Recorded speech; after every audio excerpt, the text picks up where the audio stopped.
Rose, I'm David Jacoby. We are Jalen and Jacoby. What is it that we do? We give the people what they want. Former Texas A&M quarterback Kellen Mond will be joining us on the program, and he will also be joining an NFL team soon. But we start with the third pick in the draft. There's all kinds of rumors about what the 49ers are going to do. They've traded up to get to the third spot. Latest is that Diana Rossini says they're undecided at this point of who they will draft. It will likely be a quarterback. Jalen Rose, why don't they just draft Justin Fields? Just draft Justin Fields. I agree with you, David Jacoby. And here's the thing, if you're the 49ers, though. When you trade up to get the third pick, a lot of times it's to make a splash.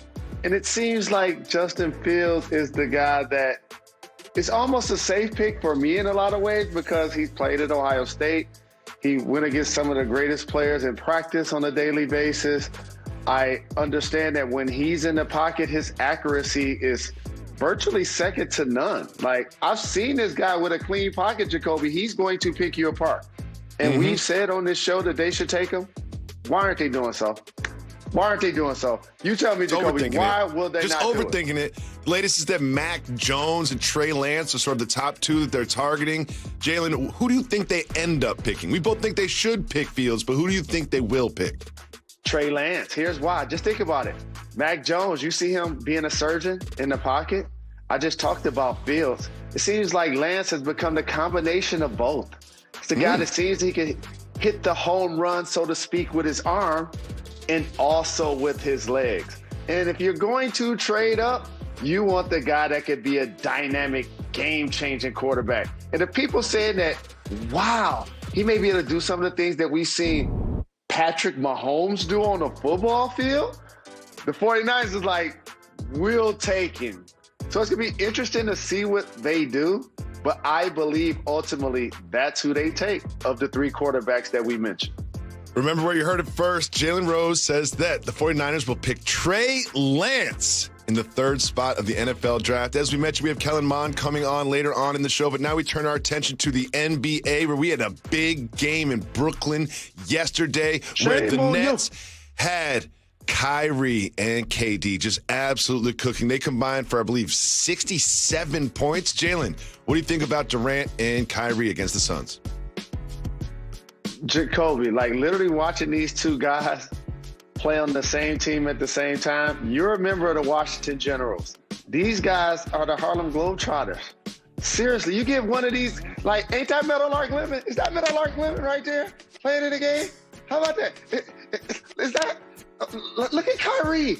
Like the first three buckets of the game. Just think about Kyrie's first three buckets of the game. Embody who he is as a player. He made the three. He made a mid-range. He did the hezzy and finished at the hoop. And then they put a smaller guard on him. He went to the post, Jacoby.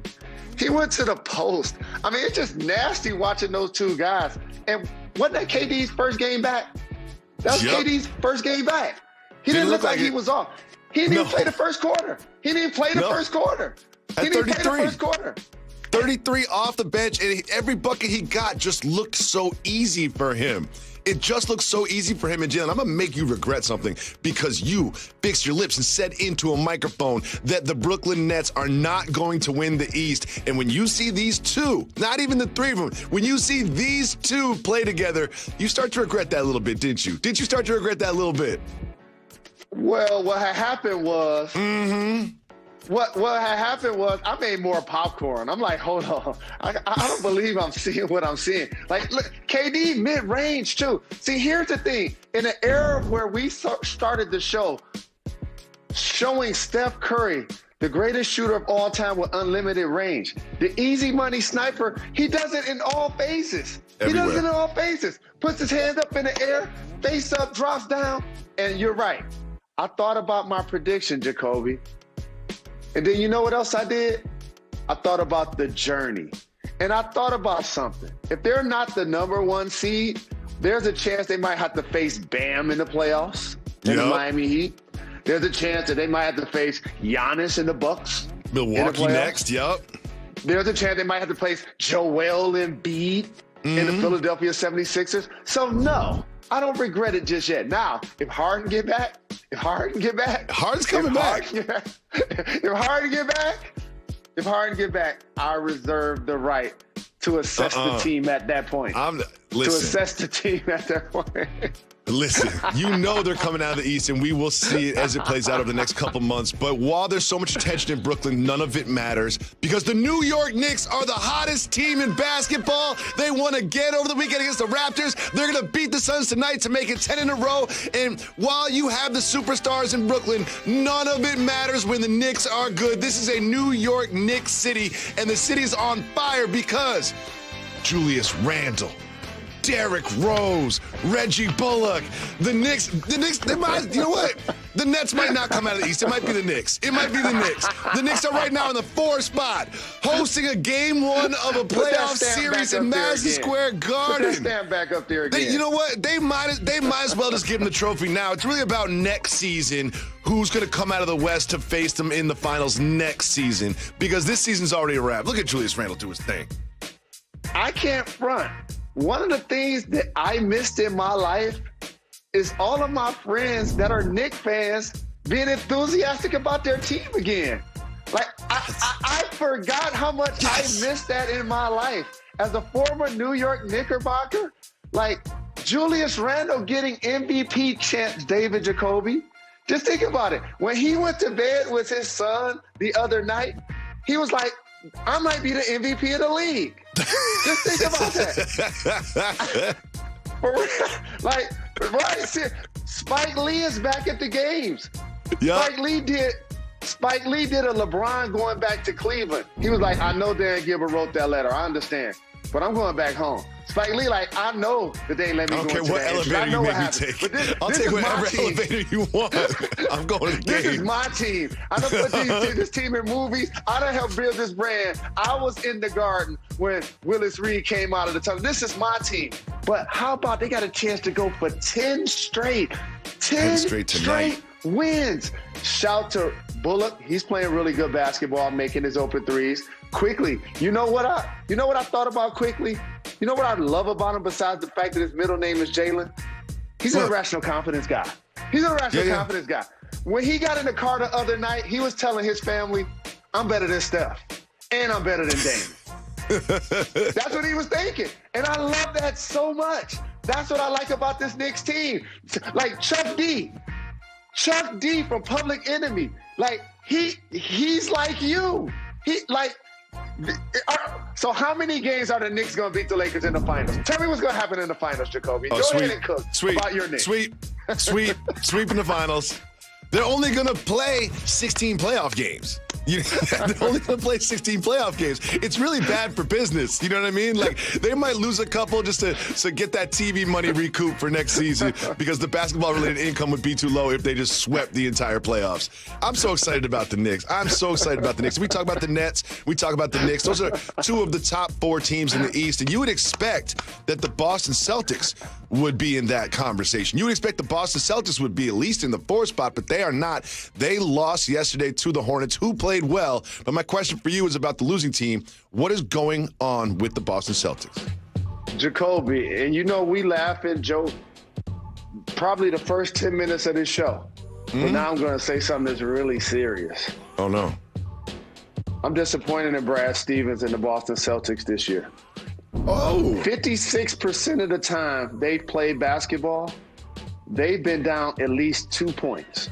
They've been down at least 10 points during the game. Just think about that. 56% of the time they've been down at least double digits. Look at this careless play. That was ridiculous. By Jason Tatum. Scary Terry is a former member of their team. They turn the basketball over time and time again. What is the best part of the Celtics team? Their perimeter play. They're one of maybe 6 teams in the league that have had 2 All-Stars this year. Okay, so now I'm looking at you, Brad Stevens. Look at a situation like Indiana, right? They let go of Nate McMillan. He now has the Hawks, and I hate to tell you, Knicks fans, they're doing just as good as the New York Knickerbockers, the Atlanta Hawks. He now is taking that team, and they have now gained respectability. You know why you can appreciate the Knicks and the Hawks? Because they're ahead of the Celtics. That's why you can appreciate them, because they're ahead of the Celtics. They play a lot of one-on-one basketball. They turn the ball over at a high rate, and they just don't seem to play enthusiastic the way a talented team like them should. I was watching this game and I was just like, what is it about this offense that confuses me, that confounds me? And then I figured out they just don't get that many assists. They're 23rd in the league in assists, and in this game they had 18. James Harden has 18 by himself when he plays for the Nets, and the entire team had 18 assists. We will see what happens with this Celtics team, but right now it is not good in Boston, and right now it is also time for Soft Move or Boss Move.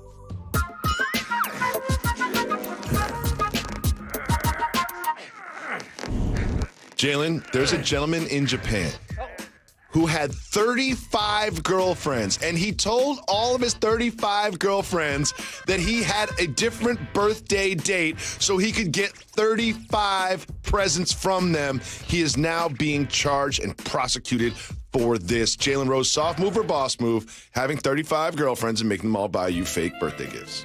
I can't front, Jacoby. This is a dual boss move. The 35 girlfriends and the 35 birthdays. Like, just think about this. How many days a year do I celebrate my birthday? And 35. People that look about like 35. Me. Yeah, right? you have 35 birthdays 35. too. You have 35 birthdays too. This makes perfect sense. So I know why you think this is a normal. boss move. This is I don't even have normal. 35 friends. I don't have time for 35 friends. I got like 7 friends. Like 35 is just too many. Forget the whole girlfriend part. I don't even have time for 35 friends. And Jay, and you know what I found out? That the presents only totaled about $1,000. That's an average of $30 presents. He got 35 girlfriends, but they need to buy him some more expensive gifts.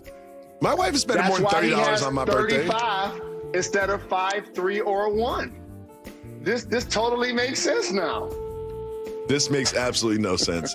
Jalen, Kellen Mond, Anakin River Deck here in the South Street Seaport District of Manhattan. Welcome back to Jalen and Jacoby. Joining us right now on the program is very soon to be NFL quarterback, former Texas A&M quarterback, Kellen Mond. Thanks for taking the time. I appreciate y'all for having me. So your life is about to change very dramatically very soon. What has the pre-draft process been like for you? I mean, for me, it's been amazing, and just really just finishing up the season, and then just pretty much training, 5-6 days a week. Then I had my Senior Bowl and then Pro Day, and then it's been a quick 4 months, and now we got draft day coming up this week. Kellen, congratulations on how you balled out at Texas A&M. How did Jimbo's Fisher offense prepare you for the NFL? I think just everything that he puts on his quarterback plates, from Mike calls, just being able to get through your reads, just really understanding situational football at a elite level is what's going to be able to translate right to the NFL. So Coach Fisher has obviously had a lot of quarterbacks drafted in some of the top rounds, and I'm looking forward to being that next one. Well, you mentioned the Senior Bowl, in which you played really well, and also you had an extremely impressive Pro Day, just throwing the ball all over the place, short, wide, long. What has been the reaction from scouts and agents after your Pro Day? A lot of things, started to buzz after the Senior Bowl. So it was definitely highly anticipated during my Pro Day. But I think just the fact that I was the one who scripted my own Pro Day and just really showed off my arm talent. And, I really wanted people to be able to see me in person and throw the ball. And so I definitely thought a lot of people were impressed. And, even during the Pro Day, my agent was getting text messages and calls. So, I was definitely looking forward to it. And I put a lot of hard work into that Pro Day. Kellen, we pride ourselves on being the industry tastemaker show, where you got to go deeper into the box score to find greatness. And going into this quarterback-heavy draft, I'm seeing a lot of names getting thrown around. We wanted to have you on the show because we feel like you're a beast. Thank you for joining us. Tell us what's special about your game that other people are missing as they talk about the top quarterbacks in this draft. I think one, just having experience. I played in 47 college football games. Everyone wants to talk about experience. So I think that's the number one factor. And, being able to play for Coach Fisher. And like I talked about earlier about him having, to put so many things on your plates, from mic calls to everything, and just really being able to master his offense within the confinements of understanding, defenses, and just really just being able to show my growth each and every year. And, even with a bunch of receivers getting hurt this past year, we're still able to go 9-1, have phenomenal quarterback efficiency and third down efficiency. So I've really just been able to show my growth. And, obviously a lot of other guys are, getting a lot of buzz, but, once everybody's drafted, rankings kind of go away, and it's really just what you do with whatever team you're on. So I'm excited about the opportunity, and I'm ready to go. Kellen, it's no real question that Tom Brady is the greatest quarterback of all time, but you said he was the greatest athlete of all time. What makes you think that? I think it's just one thing, one playing the quarterback, and I think it's easy for me to kind of say, just because I understand how hard quarterbacking is. And, obviously I did it on a college level, but him being able to do it at a NFL level for so many years and with two different teams, it's, when you have track and, different things, even on defense in football, you could be a star player with, not, so star players on your side. But, and I said in the interview yesterday, Julio Jones could be Julio Jones, but if he doesn't have a great right tackle, then your quarterback can't get you the ball. So I think it's the quarterback's job to get everybody who's on the field with him at an elite level, and he's been able to do that with two different teams. So, once he won the Super Bowl in Tampa Bay, that's when I said he was the greatest athlete of all time. So throughout this process, you've been doing an amazing job of wowing scouts and GMs across the league. What are some of the things that they're telling you that they want to see from you as the draft process concludes here soon? I think one of the biggest things is continue to work on my feet. And, that's something that I knew, coming out the season, and one thing I continue to work on. And, especially whenever I get in the red zone where I know things are going to happen just a little bit quicker. And, those are certain things that, I'm self-aware of, and, I'm going to continue to work on. And those were certain things that I knew, coming into my senior season, and there's always room for improvement. And so, this past offseason, I was watching a lot of Drew Brees and a lot of Tom Brady, just seeing how their feet moved, and just really how they're able to create small movements in a pocket to either get the ball at their hands or just create, slightly extra time, because milliseconds, make the biggest difference. So, that's probably been the biggest thing, and, something that I look forward to continue to work on. Kellen, I appreciate your humility, but I must say this. I know you're talking about your feet moving in the pocket, but please run this man highlights again, just so everybody can know. The way you move up and down the field, Tom Brady and Drew Brees will never be able to run up and down the football field. Never. Look at that, Jacoby. They can't do that. I love Tom Brady and all, but he ain't got no wheels like that.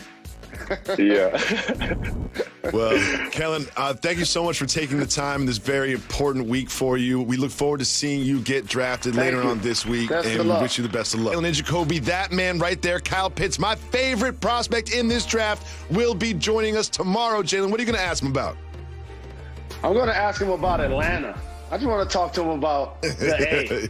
And how much does he love Waffle House? I'm going to ask those type of questions. He does look like he will go to Atlanta at number 4, and any team that passes up on Kyle Pitts will regret it. And it also looks like Jorge Masvidal might have regretted that rematch against Kamaru Usman. You and I watched this one together, and it was what a punch from Usman that ended this one, Jalen.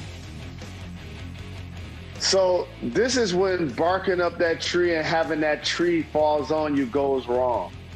We had Usman on the show, and I asked him about Masvidal calling him a coward. And he said that he was going to make sure that he paid. He was not playing. I want to bring him back on the show and ask him about that. That was vicious. Jalen, before we go, we have to talk baseball. Big weekend for the Padres and the Dodgers, and Fernando Tatis hit not 1, not 2, not 3, not 4, but 5 home runs against the Dodgers. The teams are going back and forth. It was an extremely fun series to watch this weekend in Major League Baseball. Must-see TV. Can't wait to check it out. We'll be back tomorrow at 2 p.m. with Kyle Pitts joining the show.